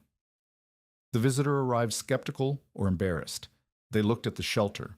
They asked questions. They left with specific knowledge they could apply to their own situation. No one called it genius. No one called Matthias a visionary. They called it sensible, which on the Cape was the highest compliment a practical idea could receive. Matthias taught freely. He did not charge for his time. He did not ask for favors in return. He marked seams with chalk, showed how to dry eelgrass on a pole frame so the wind did the work, demonstrated how to leave a safe air path between insulation layers, and explained the 3-hand rule he had developed. 1 hand's width for drainage stones beneath the keel or sill, 1 hand's width for eelgrass compression in the walls or roof, 1 hand's width gap below the roof canvas for air circulation, 3 hands, 3 layers between the cold and the body.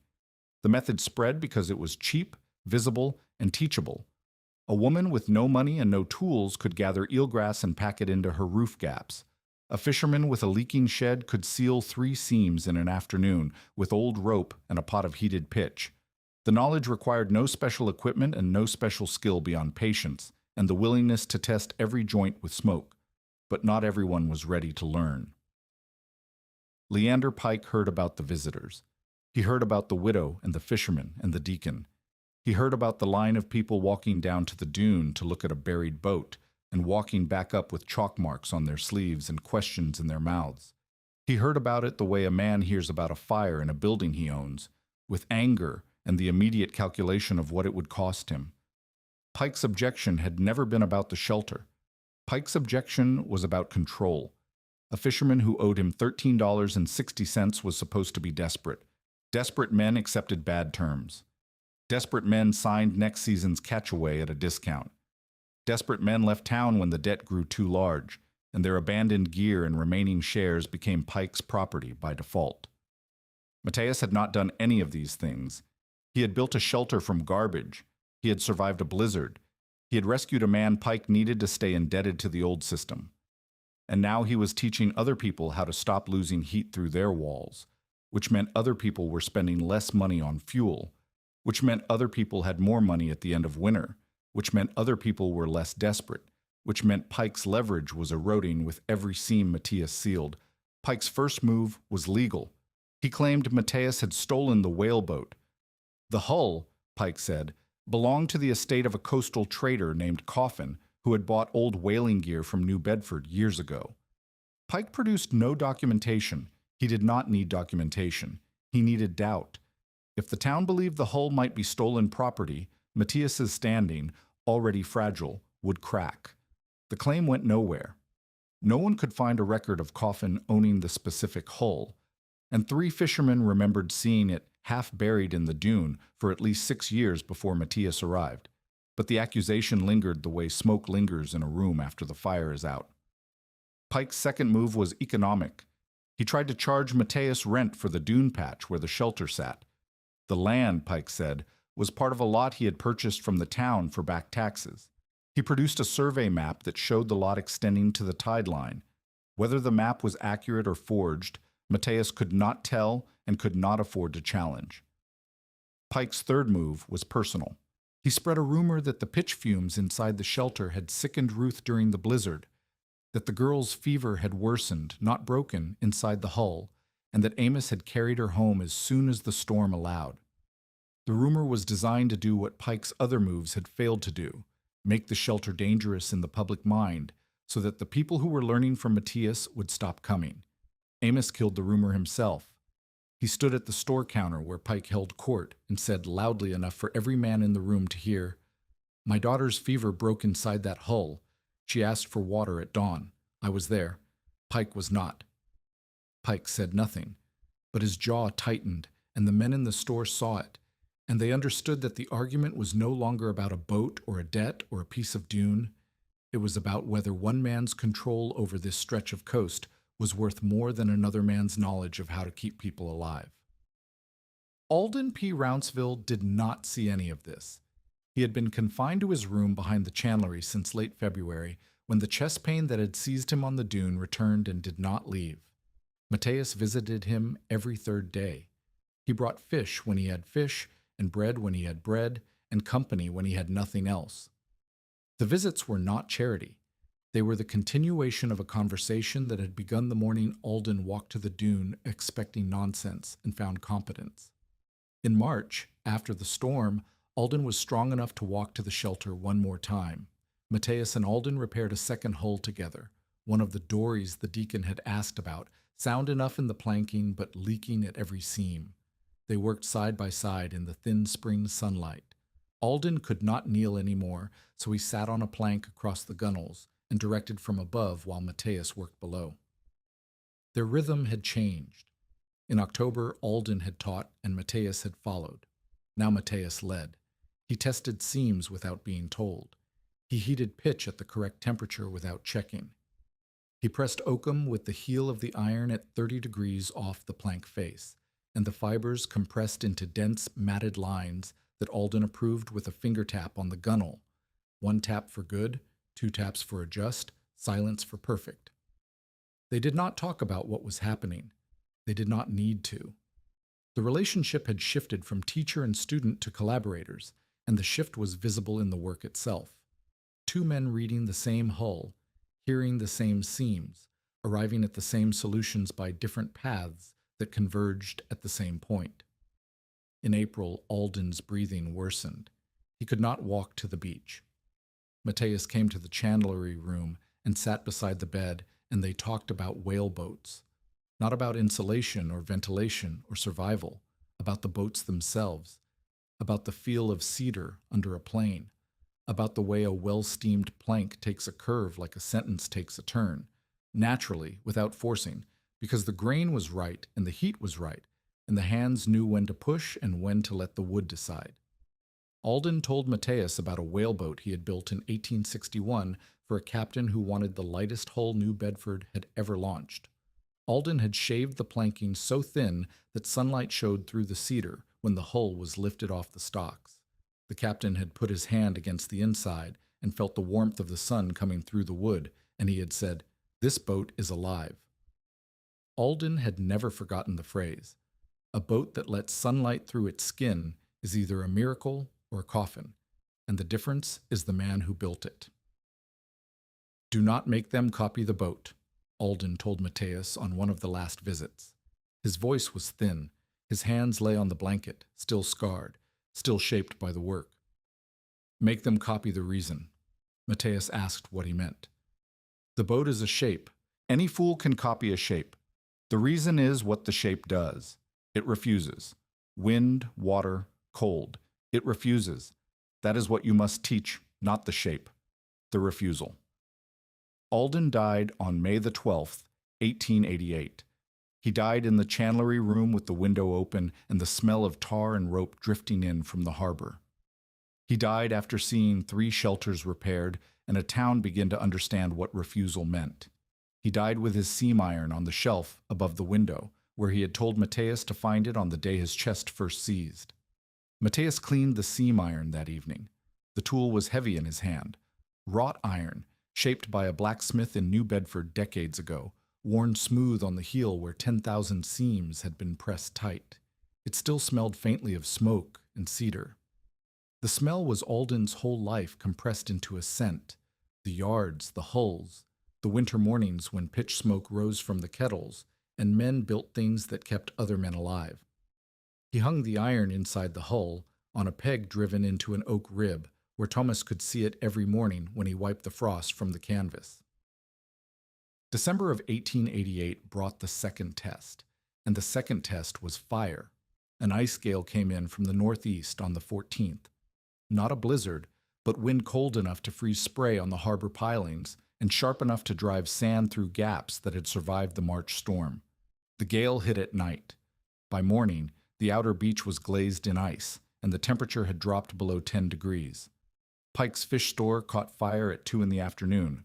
The cause was a stovepipe joint that had loosened during the gale. Sparks found the ceiling boards.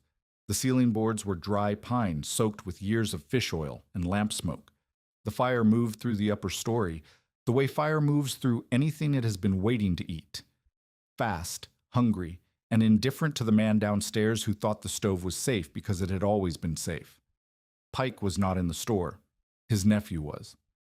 The nephew was 19, a hired hand who slept in the loft above the storage room and kept the stove burning through the night so the bait would not freeze. His name was Calvin, and when the smoke woke him, the stairs were already impassable.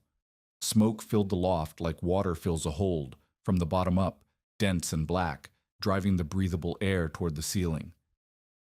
Calvin broke a window. The gale poured in.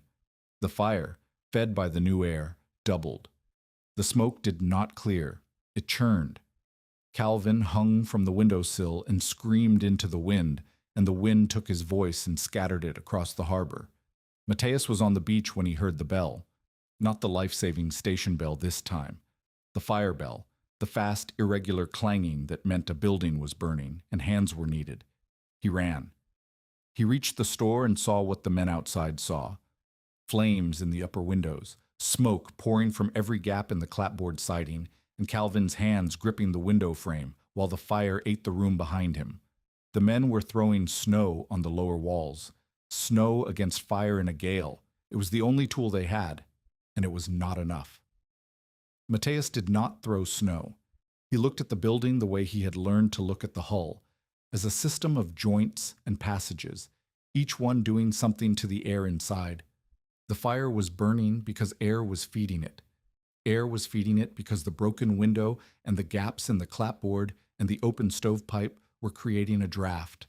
Cold air rushing in low, hot air, and smoke rushing out high, the same circuit that kept people alive in a sealed shelter now keeping a fire alive in a burning building. Alden's ventilation lesson. The circuit. Low feeds, high bleeds, reverse it. Matthias kicked open the lower door on the lee side of the store, the delivery entrance sheltered from the wind. Cold air flooded in at ground level. Then he grabbed a gaff from the rack beside the door, ran to the windward side, and smashed the highest pane he could reach, a dormer window in the gable end, above the loft, above the fire line. The smoke, which had been trapped and churning in the loft, found the new exit. It rushed upward through the broken dormer with a sound like a deep, hard exhale. The air in the loft cleared. Not completely, not safely, but enough. Enough for Calvin to breathe. Enough for Calvin to see the stairs. Enough for Calvin to stumble down them before the ceiling joists gave way, and the loft collapsed in a cascade of burning pine and fish oil and sparks that rose into the gale and died in the ice. Calvin came out the lower door on his hands and knees, coughing, his face black, his eyebrows gone. Matthias caught him under the arms and dragged him clear. If this story reminds you why preparation matters, share it with someone who needs to hear it before the next storm comes. The fire burned the upper story of Pike's fish store to the framing.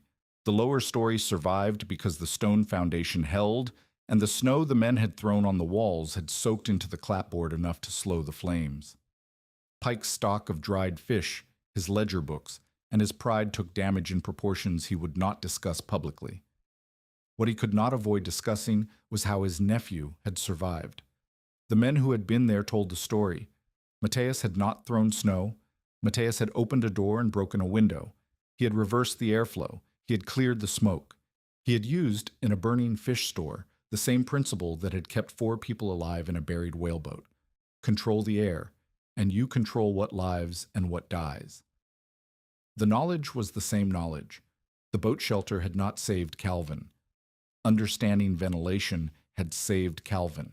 And that understanding had come from an old shipwright with one good eye who had taught a poor fisherman how air moves through a sealed space, and from a father on a stone quay in the Azores who had held a smoking wick near a seam and shown his son that the wind is always looking for a way in.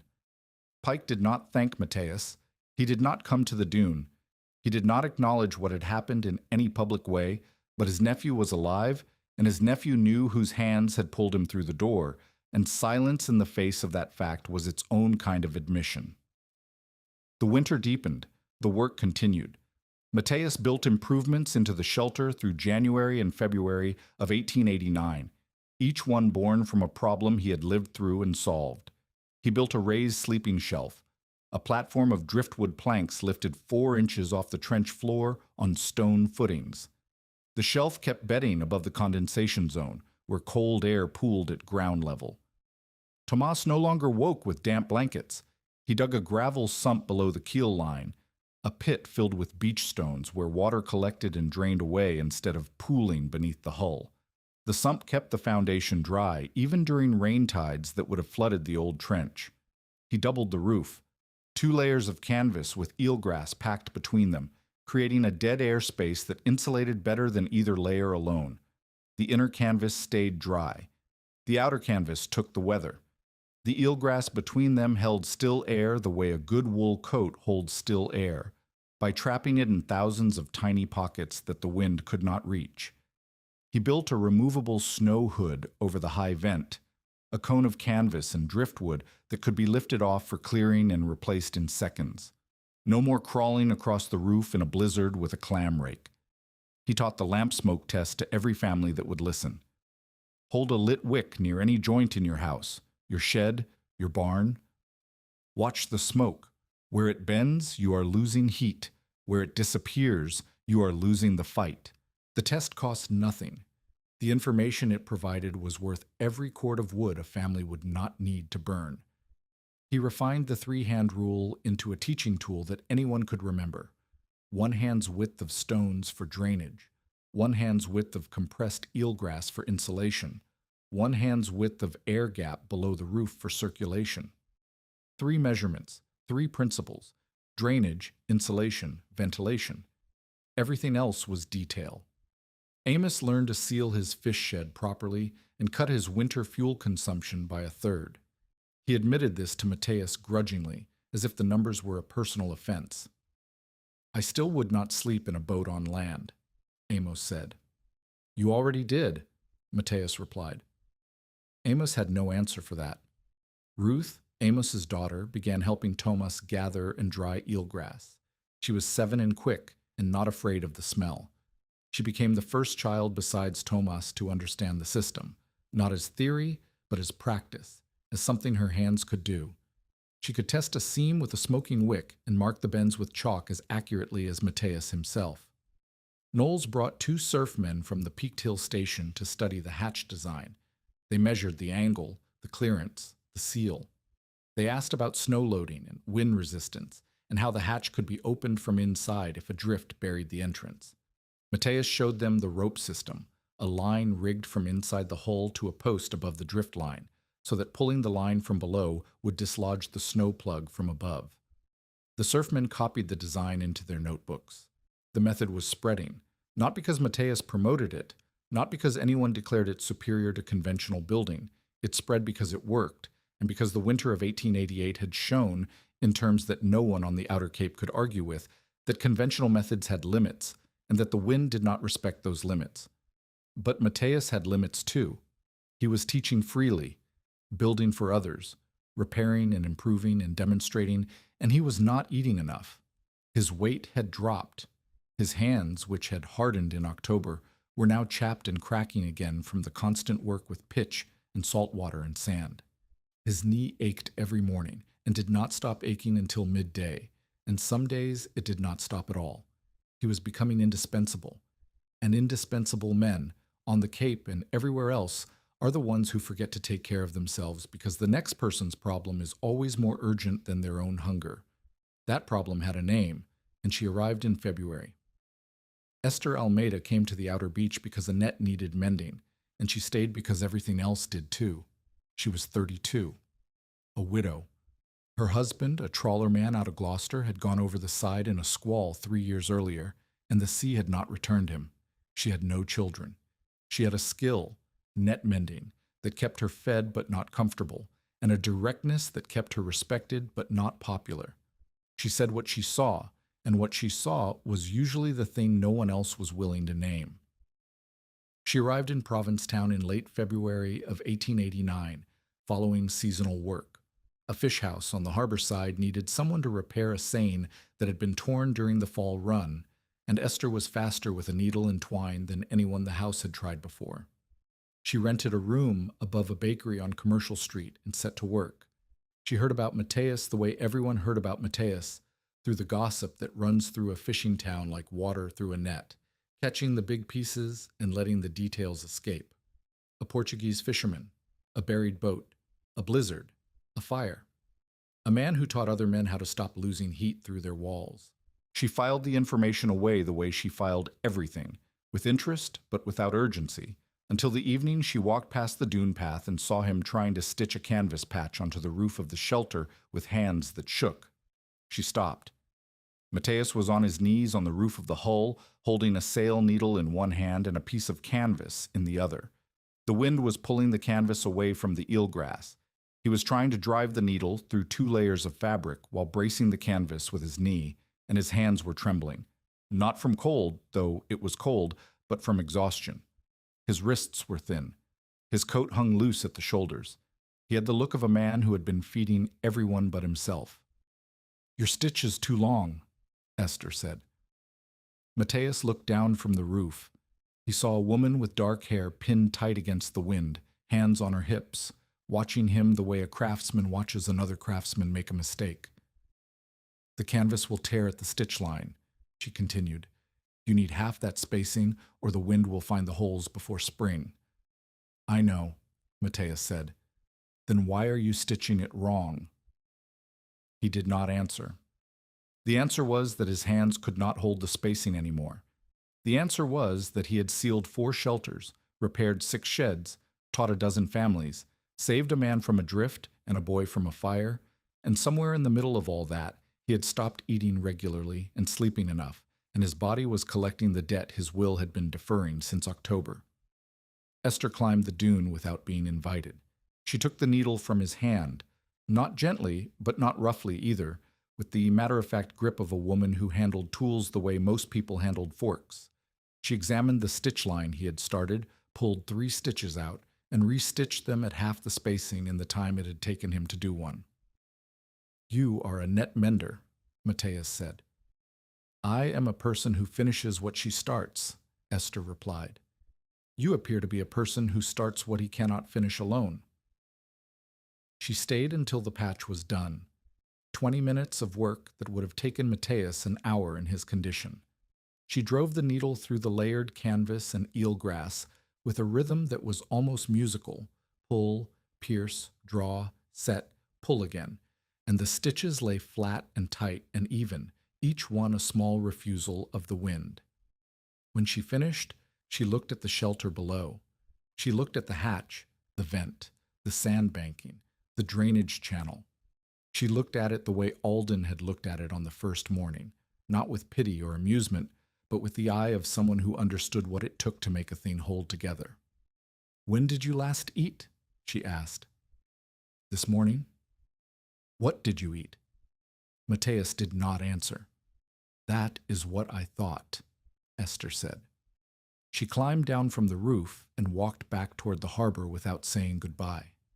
The next morning she returned with a pot of fish chowder, a loaf of bread, and a canvas satchel full of dried eelgrass she had gathered from the tide line at dawn.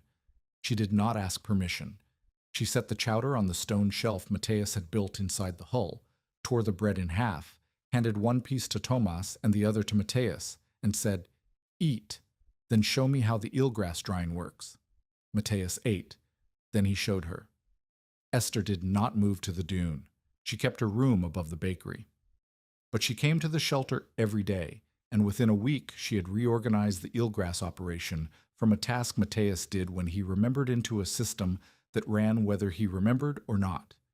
She built drying racks from driftwood poles and old net frames, long horizontal structures set on the dune face where the wind could pass through the eelgrass and pull the moisture out. She sorted the eelgrass by condition. Fresh from the tide line went to the lower racks for initial drying. Half-dry grass moved to the upper racks for finishing. Fully dry grass was bundled with twine and stored under a canvas lean-to she built from materials Matthias had not noticed he had. She taught herself the 3-hand rule in 2 days and began applying it to the canvas stitching, adjusting the spacing of the eelgrass layers between the double roof to match Matthias's compression standard. She did not ask him to check her work.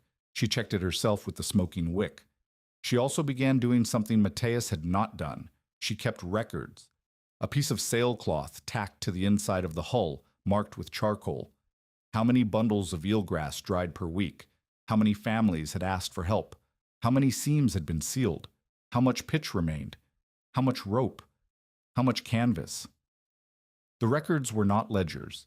They were the inventory of a small operation that was growing faster than one man could sustain, and Esther saw, before Matthias did, that the growth would kill him if someone did not track what was going out and make sure enough was coming in.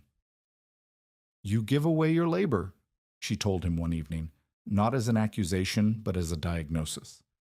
"Every family that comes here takes your time and your pitch and your eelgrass and gives you nothing but thanks. Thanks does not feed the boy. They have nothing to give. They have labor. They have fish. They have bread and rope and canvas scraps. You do not ask because you think asking makes the gift less pure. It does not. It makes the gift sustainable." Matthias looked at her. She was sitting on the sleeping shelf with her legs crossed, mending a tear in Tomas's coat with stitches so small they were nearly invisible.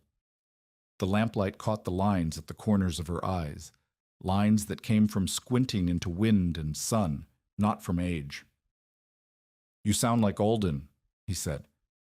"The shipwright? He told me to teach the reason, not the shape." "Then let me teach the reason you need to eat," Esther said. "The reason is the dead men do not teach anything." She was not gentle. She was not sentimental. She challenged him when he gave away too much labor without eating enough. She challenged him when he worked past dark on someone else's shed while Thomas sat alone in the hull. She challenged him the way Alden had challenged him about ventilation, with the authority of someone who had seen the thing she was warning about and did not intend to see it again. Their bond grew through work, not through courtship or sentiment or any of the rituals that polite society expected a widow and a widower to observe before acknowledging that they had become necessary to each other. They mended nets together. They dried eelgrass together. They sealed seams together. They fed Tomas together. The necessity came first. The feeling came from the necessity, the way warmth comes from a well-sealed room, not forced, not created by effort, but held by the structure they had built around it. Tomas accepted Esther the way children accept weather, as a fact that arrived and did not need to be explained. She was there. She fed him. She fixed his coat. She did not try to replace anything he had lost. She occupied a space that had been empty and filled it with competence. And competence was the quality Tomas had learned to trust above all others. The winter of 1889 tested the expanded operation. 5 boat shelters and 3 sealed fish sheds now lined the outer beach, each one built or repaired with Matthias's methods. The shelters were not permanent houses. No one pretended they were. They were storm refuges, places a family could retreat to when the wind exceeded what their clapboard walls could answer. The principle Matthias taught was not live in a boat. The principle was wind first, water second, fire last. Stop the air from moving through your walls before you worry about keeping the rain out. Stop the rain before you light the stove. Because a stove in a leaking house is a man pouring water into a bucket with a hole, the effort never stops and the bucket never fills. Families used the shelters during the 3 major gales that winter. Each time, the pattern repeated. Wind rose, houses leaked, temperatures dropped inside conventional buildings as drafts overwhelmed stoves, and families who had access to a sealed shelter moved into it until the weather passed. Each time, the shelters held. Each time, the families emerged dry and alive and slightly amazed that the thing they had been told was a coffin had once again refused to become one. Knowles's note to the life-saving station had produced results. 2 surfmen visited the outer beach in January to study the hatch design, and they returned in March with a request. Could Matthias advise on the construction of 2 emergency shelters near the Peaked Hill station? The shelters would not be whaleboats. The station had lumber and labor, but they would use Matthias's principles: low volume, sandbanking, eelgrass insulation, controlled ventilation, and hatches that could be opened from inside during a drift burial. Matthias spent 4 days at the station. He did not build the shelters himself. He showed the surfmen how. He demonstrated the smoking wick test, the pitch method, the 3-hand rule, and the vent circuit. He showed them how to dry eelgrass on pole racks and how to check compression by pressing a fist into the packed layer. If the fist sank past the second knuckle, the packing was too loose. If the fist did not sink at all, the packing was too tight and the dead air pockets had been crushed. The surfmen built 2 shelters in 6 days. Matthias inspected them with the smoking wick. He found 4 bends and no disappearances. He told the surfmen they had done good work and walked back to the outer beach. That walk, 4 miles along the dune road in thin March sunlight, was one of the few times Matthias allowed himself to feel what he had done. Not satisfaction. Satisfaction was too large a word for a man who still lived in a buried boat and owed $13.60 to a man who wanted him gone. But something, a recognition that the knowledge had moved beyond him, that it now existed in hands other than his own, that if he died tomorrow, from his knee giving out on the beach, from a fall, from the chest thing that had taken Alden, the method would continue. The surfmen would teach the next crew. Amos would seal his own shed. Ruth and Tomas would gather eelgrass. Esther would keep the records and make sure the labor was paid for in fish and bread and rope. The knowledge had become larger than the man. That was what Alden had meant. Copy the reason, not the shape. The reason was in the world now, and the world does not forget useful things. Leander Pike held out until January of 1889, and then the coast broke him the way it breaks everything that refuses to bend. A nor'easter came through on the 19th. Not as severe as the Great Blizzard, but sharp and sustained, with winds that held above 40 miles an hour for 2 days.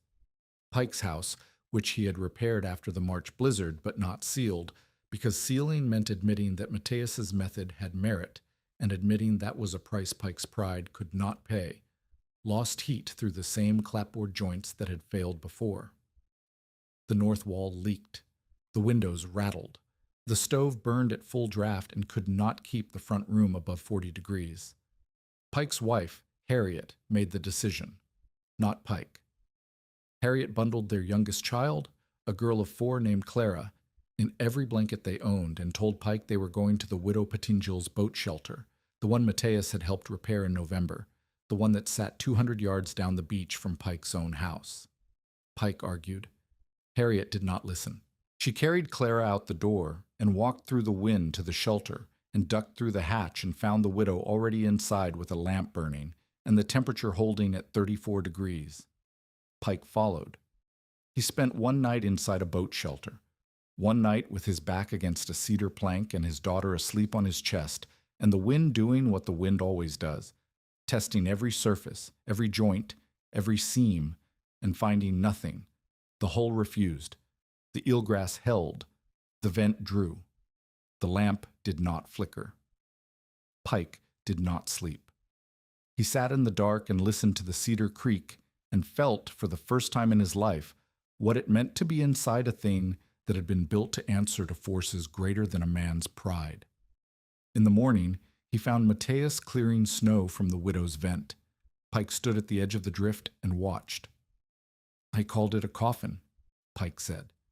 Matthias straightened. He looked at Pike. The fish buyer was smaller than he remembered, not physically, but in the way a man becomes smaller when the thing he has been standing on turns out to be hollow. It could have been one, Matthias replied. What made it otherwise? Matthias pointed to the vent, the copper collar, dull in the morning light, with a thin ring of ice around the rim that had not yet blocked the opening. He pointed to the eelgrass, visible through the canvas at the roof edge, packed tight and dry. He pointed to the seam line where the garboard met the keel, sealed with oakum and pitch, tight as the day Alden had guided his hand along the joint. Respecting what it was built to do, Matthias said. Pike did not become warm. He did not become generous. He did not suddenly see in Matthias a man he had wronged and wished to make amends. Pike became honest, which on the Cape was harder than becoming generous and worth more than becoming warm. He tore up the debt. He did it in front of Knowles and Amos at the store counter on a Saturday morning when enough men were present to make it a public record. $13.60. He tore the ledger page out, folded it once, and set it on the counter. The dune lot was never worth fighting over, Pike muttered. Knowles looked at the torn page. Amos looked at Pike. Matthias looked at none of them. He picked up the page, put it in his coat pocket, and walked out.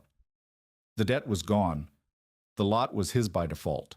No one else would claim it, and Pike's survey map conveniently disappeared from the town records the following week. Matthias owned for the first time in his life the piece of ground he slept on. Pike did not become an ally, he became an absence. He stopped opposing. He stopped spreading rumors. He stopped calculating how to use Matthias's poverty as a lever. He retreated into his store and his ledger and his diminished authority, and the town reorganized itself around the gap he left, the way water reorganizes around a stone that has been removed from a stream bed. Matthias and Esther married quietly in the spring of 1890. The ceremony was held at the Portuguese church on a Tuesday afternoon, because Tuesday was the day the church was empty and the priest was available, and neither Matthias nor Esther saw any reason to make a public occasion out of a private fact. The wedding meal was chowder, brown bread, and dried apples. Esther made the chowder. Tomas stood beside Matthias wearing Alden's old cap, a wool watch cap the shipwright had worn in the yard, stained with pitch and smelling faintly of cedar. The cap was too large for the boy. He wore it anyway. Esther moved to the dune, not into the hull. The hull was too small for 3 people as a permanent home, and Esther was practical about space the way she was practical about everything. Matthias built a second structure beside the shelter, a framed shack, conventional in shape, but sealed with the method he had taught to the rest of the beach. Eelgrass in the walls, double canvas under the roof, sand banked against the windward side. 2 vents. The shack was 12 feet by 10 feet, large enough for a bed and a table and a stove, and the tools of two trades, net mending and boat repair, that together brought in enough to eat and enough to spare. The hull became the workshop. Matthias stored his pitch and oakum and rope inside it. The seam iron hung on its peg above the keel brace. Tomas slept in the shack with Matthias and Esther, but he visited the hull every morning to check the vent and wipe the frost from the canvas, because the habit was older than the new arrangement, and habits, once built, are their own kind of shelter. The years compress the way years do when the crisis has passed, and the daily work of living replaces the daily work of surviving. Tomas apprenticed with a boat builder in Wellfleet when he was 14. He could read a hull by the time he was 16, run his hand along a plank and feel where the grain was weak, where the fastenings were pulling, where the seam needed attention. He built his first skiff at 17. It was not beautiful. It was tight. The smoking wick showed straight lines from bow to stern. Matthias tested it himself and said nothing for a long time, and then he said, "Your grandfather would have known this boat." Esther turned the eelgrass work into a small winter trade: canvas repairs, eelgrass packing, hatch covers.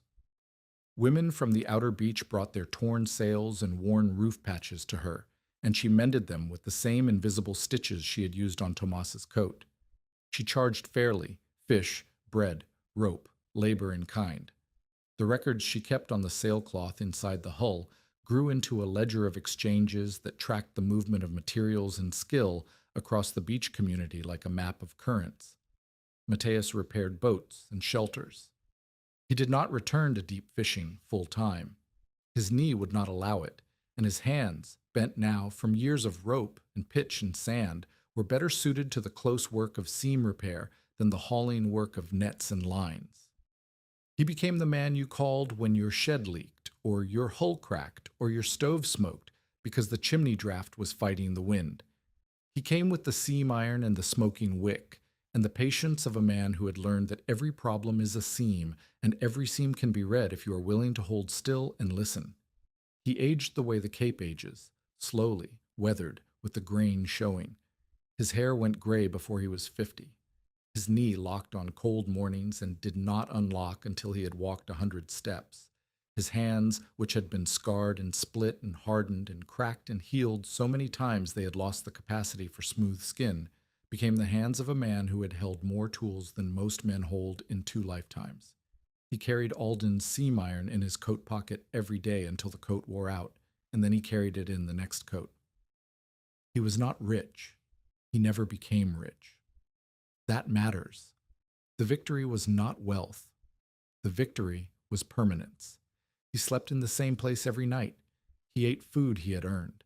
He watched Thomas grow into a man who built things that kept other men alive. And he watched Esther turn a pile of wet eelgrass into a trade that sustained a household. And he watched the town that had mocked him learn, one seam at a time, that the wind is not an enemy. The wind is a fact. The only question is whether your walls are honest enough to answer it. Within a few winters of the Great Blizzard, more than 20 families along the outer beach knew Matthias's rule: stop the wind before you count the wood. Some built full shelters from decommissioned hulls. Others simply sealed their fish sheds, banked sand against their foundations, and packed eelgrass into roof gaps that had been bleeding heat for years. The method spread because it cost nothing but labor and attention. A woman with no money could gather eelgrass. A man with no tools could bank sand. A child could test a seam with a smoking wick. The knowledge asked only that you be willing to hold still and listen to what the wind was telling you. Matthias Faria lived out his years near Provincetown with Esther, Tomas, and a yard that always smelled faintly of tar. He mended boats until his hands would not close around the iron. He taught until the teaching passed to others who taught in turn. He died in his bed in the shack beside the dune, with the sound of the ocean coming through walls that did not leak, on a night when the wind was steady and the seams were tight. Decades later, after better materials and better stoves arrived, and the old methods faded into the category of things grandfathers mentioned and grandchildren did not quite believe, the whaleboat shelter remained. It sat half buried behind the dune, black cedar holding its shape under sand and weather, no longer needed but not dismantled. Children dared each other to crawl inside. Older fishermen still called it Faria's boat. The seam iron hung on its peg. The vent collar, green with age, still pointed at the sky. Snow moved over the dunes again one March, the way it always moves over the dunes, sideways, driven, looking for a way in. The town's clapboard houses stood behind glass windows and iron stoves, and the smoke from their chimneys bent in the wind. Pike had said, in the store, in front of men who remembered, "A man who sleeps in a boat on land is already halfway buried." The old whaleboat sat lower than all of them, almost invisible beneath the dune, black and curved and silent. But inside, the seams were still tight.